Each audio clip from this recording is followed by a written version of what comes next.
Hi David, thanks for joining us here at the Alumni. And as we start, everyone, how did you get started in baseball? Yeah, the youngest of 6 kids and 4 boys in the family, so you're always playing games in the backyard. Dad was a really good cricketer, and at a young age he saw baseball, and that just become a real passion and love of our family. We played all sports, like all Australians do, but baseball was that one thing that really stuck with us. Now you said 3 brothers who were playing a very high standard of baseball, and you just kept following those through, and you're making junior teams. But then 1987 was a pretty big year at 17 years of age for you. Yeah, well, I think the good thing of having older brothers is you sort of get to see the guys playing before you, and you get comfortable around older people, and that's what happened with me. In 1987, I think I was 17, first Collection Shield, and for the large part, it was just me playing with my brothers and their friends who I was pretty comfortable with. So I didn't have that transition that a lot of the young athletes have now of joining the senior teams, of being around adults that they don't know. Yeah. And it was an outstanding year for you. Not only were you Rookie of the Year as a 17-year-old, but you also won the Helms Award. When did it sink in how big of an achievement that was at 17 years of age? Yeah, well, when you do that, you have a bit of success, so it's a lot of fun there, but really as far as sinking in, it wasn't until after the celebration night or the awards night, after we won the last game. I was at home with Dad for whatever reason. We were sitting there, and he sort of said to me, he said, you don't realise what you've done by winning the Helms Award. He said, not many people do that, and you don't realise it. And for me, at that stage there, I kind of identified that, wow, it was something pretty special to be reckoned with, and as I've gotten older, I've learned to appreciate it a little more. And also through 87, you ended up signing a professional contract, but before that, the year before, you'd actually played with Queensland over in the USA? Yeah, Mike Young was the head coach of the Queensland Rams team, and he was really the catalyst for change here in Queensland, and a lot of ways in Australia. He's really responsible for a lot of people in the game and the success they've had. He put together the first Collection Shield team to go to America, and they travelled the West Coast, and they played against some Div 1 colleges, USC and ASU and colleges like that, but they also played against some minor league teams in spring training in Arizona. We played against the AAA Angels and the Cubs in Oakland. And I was just a young under 18 player at the time. He took 3 young guys, juniors, on that trip, and I was fortunate to go on that trip, or unfortunate, I'm not sure, depending on how you look at it, being around them old guys for 2 weeks. It was a real learning experience. Now, you stayed over there in 86 a bit longer? Yeah, well, at the end of that tour, I'd had a pretty good tour and continued levels of success. And so Mike asked me to, when everyone went back to Australia, he asked me to go to Chicago and live there with his parents. And I called Dad, and Dad said, let's go, why not? And I went there by myself. It was a pretty daunting time. Being in Chicago for, I think, 2 months, I think I was by myself, living upstairs in his parents' house and playing in a city league there, or in independent league there, with guys who are 24, 26 years old, and I was 16 in America playing. So a lot of experience come out of that, which I think really made the transition the following year a little bit easier. Yeah. Now, both 2 of your brothers, Bob and Gary, had both been signed to professional contracts before you signed in 1987. Did they actually help you get through the process, or was it still a big mystery? Well, it's definitely a mystery. I'm sure it still is these days for kids. It's really hard to explain some of the ins and outs of professional baseball, even though we're doing a really good job these days. But I think just being aware through Bob signing, again, he was 10 years older than me, so I was probably 7 or 8 years old when he signed. So just being aware that it happened, not really knowing much about it, and then when Gary signed in '84. Just having awareness and just through them being able to hear about it and talk about it, and to sort of have it on your radar, so to speak, I think helped the process. Okay. And in 1987, you had a couple of clubs chasing it, but you ended up choosing the Brewers?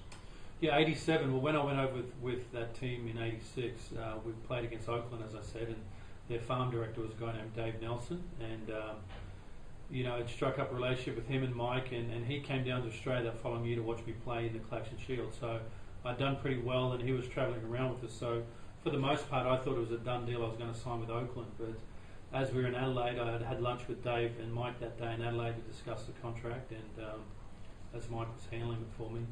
And then Kevin Greatrex, a former legend of Australian baseball, was a scout with the Brewers back then. And again, there wasn't any scouts in Australia back then, so sort of come out of nowhere, and I had a good series, and he made an offer which was just a little bit more than the Oakland A's. And to this day, Dave Nilsson obviously jokes with me that he should have matched it, but things worked out well. I signed with the Brewers, and in '87 went to spring training. Okay. And your first year over there, and we've discussed it previously, it's not like it is nowadays where there's Skype and mobile phones and Facebook and all that. You probably didn't have a phone that could call home. You were just at the airport and said, we'll see you in October. Yeah, it was a different mindset. Obviously, when you sign a contract, you know you're going to be dropped off at, for me, the Brisbane airport in March, and be picked up sometime late September, and everything that happens in between is going to be... your parents or your friends are going to know nothing about, if anything. You'd call home maybe for 15 minutes or 10 minutes every 2 weeks, because that's really all you could afford. The telephone calls were so expensive back then that it really wasn't an option. So when you did sign a contract, it was pretty much, it was like going to the moon these days. Actually, probably was worse than going to the moon. Yeah. Just no contact at all. Yeah. And you had your brothers that had kind of been through the process before, but getting through it, there wasn't many Australians that had been through that process. I know Craig Shipley had left for college, and he was already over there, but between the three of us, you were probably the first three of the first 4 or 5 guys to get signed out of here. Yeah, I think so. I mean, there's a spattering of guys that had signed, again, as you said, but probably I don't know, 3 out of the first 10 maybe. I'm not sure. I didn't really look at it that way. You just reflect now, but I think through being their brothers and seeing how tough it was on them, and seeing them quit and everyone else quit or get released, for whatever reason, there's a real mindset that I wasn't going to quit. Having said that, I could have quit 5 or 6 times every year. It's such a hard slog, and I think it was just before I went, I'd made that mindset, and even though I questioned it, I'm glad I stuck with it. Yeah. Now, your first year over in the minor leagues was an outstanding year for you, and you're actually, I think, 5th or 6th on Baseball America's top 100 prospects in all the world. So you certainly stamped your authority year one. Yeah, that was a lot of fun. As I said, I'd gone to Chicago the year before, and that allowed me to deal with some homesickness. That allowed me to deal with a whole bunch of things that I'm glad I got out of the way. And so when I went to spring training, I was a lot more prepared. I'd met some players my own age who were in the same situation, and even though it was still really tough, to have a group of guys in the same boat, it just helps you get through it. And spring training was tough. I really struggled through extended spring. It wasn't good there. I actually went over as a switch hitter, and because I struggled so much, I made the decision to stop switch hitting, which probably wasn't the right thing to do. But once we got to the start of the short season, things turned around, and got on a bit of a roll, and just got to playing games every day, and things fell into place.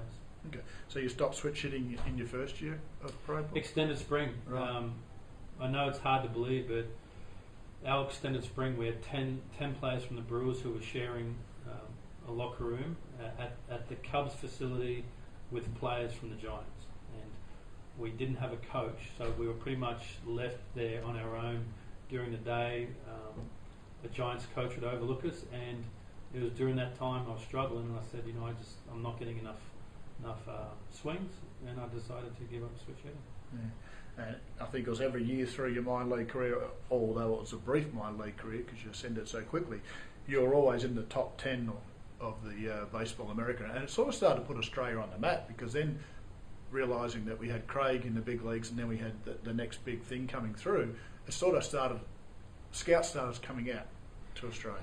Yeah, my second and third year professionally was a real flop, and I think it's pretty consistent with most Australian kids. I probably spent too much time having too much fun in the off season, and them 2 years struggled, but I sort of got through that. So by the time 1990, my third year or fourth year come around, I was really refocused again, and that was right at the culmination of the start of the ABL. And I don't think I don't think the two are a coincidence. I don't think if the ABL didn't start back here that I probably would have got out of low A ball. I think the ABL started that first year, which put me playing 40 games in the off season and really benefiting from playing year round. And then just from there it just took off rapidly, and so I think the start of the ABL and then the success I had in AA and AAA just brought a lot of attention to the country. Okay, and it was only 3.5, 4 years into your minor league career, you actually got called up to the big leagues. Do you remember how that transpired? Yeah, it was actually my 6th year. It does go. There's a couple of years there people don't, they've lost, but it was my 6th year and it did happen super quick. I was playing AAA. I'd been to big league camp earlier that year, and it was a Sunday night game. ESPN had just started having Sunday night baseball. I was watching the Brewers, I think, play the Rangers on TV, and the starting catcher BJ Surhoff wasn't playing because he'd done rib cartilage, and the backup catcher Andy Ellison hit a ground ball, ran to first and grabbed his hamstring, as you do in Milwaukee because it's so cold there. And I wasn't smart enough to sort of do the math and realise I was the next guy on the list. So as I'm getting ready for bed, my manager Tony Musa called me and said, Nelly, they've had some injuries. You'll be going to the big leagues tomorrow. So I was up at 4 o'clock the next morning, down the field, getting my luggage and on a plane. Went through Pittsburgh, ended up in Detroit that night, and really didn't have much time to think about the game, which was probably a good thing, and checked in the hotel. I was in there long enough to receive a call from Craig, and that was a real nice gesture. He had gotten the number off the travelling secretary, so obviously he'd been in the big leagues long enough, and he had had enough of being the only Australian, so I think he was pretty glad to see see another Australian, and it was probably a real reward for him too, being the pioneer that he was, and start to see other guys come through. So after I got the call from him, I head out to the stadium, and it just all happened pretty quickly. And do you remember your first game? Yeah, it was against the Tigers, the old Tigers stadium, and I remember the locker room. I remember catching Bill Wegman. It was great. Had a pretty clean game, and I think we won 8-3 or something like that. And I got a hit late in the game, a 3-run double, which just eased things. And it happens real quick. My first at bat, I remember even going to the taxi out there. What do I do my first at bat to? Because I was generally a guy who liked to take a lot of pitches, but I figured only get one first league at back, so got up there, strike one, swinging, strike two, swinging, strike three, swinging, and sat down. So good morning, good lunch, good night. Happened quickly, but I wasn't going to let that opportunity slip. Yeah. And a lot of the guys talk about it at such a fast pace, the big leagues, and they say it takes a little while to catch up to the pace before the game slows down. How long did that take you to? Yeah, look, it really is an incredible difference, but I was lucky being a catcher. You're kind of in the middle of that engine room, which everything's happening quickly.